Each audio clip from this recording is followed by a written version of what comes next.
Évaluation, suivi, indicateur, autant de concepts qui peuvent être perçus comme une tâche fastidieuse, voire inutile. Et pourtant, l'évaluation s'inscrit dans un processus d'amélioration des politiques publiques, notamment en matière de fonds européens, et répond à l'attente légitime des citoyens qui veulent savoir ce qui est réalisé avec l'argent public. L'évaluation n'est donc surtout pas un contrôle-sanction, et c'est essentiel. Prenons l'exemple d'un projet de création d'un point de vente collectif de producteurs dans un territoire rural. Pour l'évaluer, on définit en premier lieu la logique d'intervention. On précise les enjeux et les besoins, les changements attendus, les types d'investissements nécessaires. Ici, le territoire manque d'offres de circuits courts, les maraîchers de débouchés. Ce projet doit permettre la création d'un collectif de producteurs et l'ouverture d'un point de vente. En investissement, il va falloir accompagner le collectif et financer l'achat ou l'aménagement du local. Une fois le cadre établi, il faut déterminer des indicateurs. Ils doivent être pertinents, acceptés, simples et robustes dans le temps. Ils sont de plusieurs types. Des indicateurs financiers, ce sont les ressources financières allouées. Ici, l'aide du FEADER de 20 000 € pour payer un médiateur qui va accompagner le collectif de producteurs et puis peu avant l'ouverture, l'aménagement du local. Des indicateurs de réalisation. Ils mesurent ce qui a été vraiment fait dans le cadre du projet. Dans notre cas, combien de producteurs ont été rassemblés ou quel tonnage a été collecté. Des indicateurs de résultats. Ils mesurent les effets directs et immédiats de l'intervention.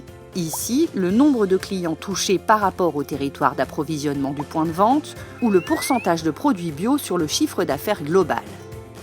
Enfin, des indicateurs d'impact qui comptabilisent les effets du projet au-delà de sa seule zone d'intervention. On pourra ainsi mesurer la fréquentation des commerces jouxtant notre magasin ou encore l'augmentation de la surface cultivée en bio dans le secteur. Ces indicateurs servent au suivi et à l'évaluation. Le suivi, c'est l'observation du projet à des fins de gestion.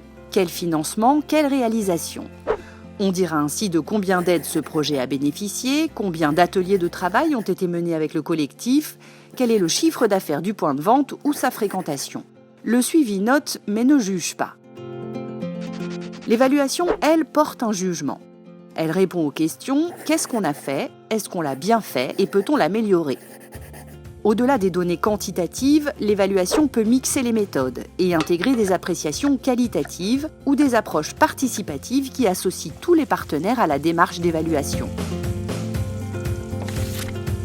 On peut évaluer en amont. C'est l'évaluation dite ex ante qui permet de réfléchir à la pertinence d'un projet avant sa mise en œuvre.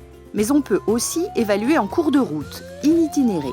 Cela permet de réorienter le projet si besoin. Si notre collectif de producteurs s'oriente vers un point de vente ouvert 2 après-midi par semaine, faute de disponibilité, peut-être faut-il envisager la création d'un emploi salarié pour ouvrir toute la semaine. L'évaluation peut aussi être finale ou ex post, réalisée beaucoup plus tard. Elle peut être menée en interne, en auto-évaluation, par exemple par le médiateur qui suit nos producteurs, ou bien elle peut être conduite par une entité extérieure. Au-delà de sa finalité opérationnelle, l'évaluation permet d'anticiper et d'adapter les politiques publiques. Ici, elle a peut-être fait émerger un besoin de formation des maraîchers ou une opportunité d'activité de transformation des légumes. Perspective, l'évaluation tire les leçons de l'expérience. Prospective, elle formule des recommandations pour que finalement les fruits de l'action soient toujours plus juteux et savoureux.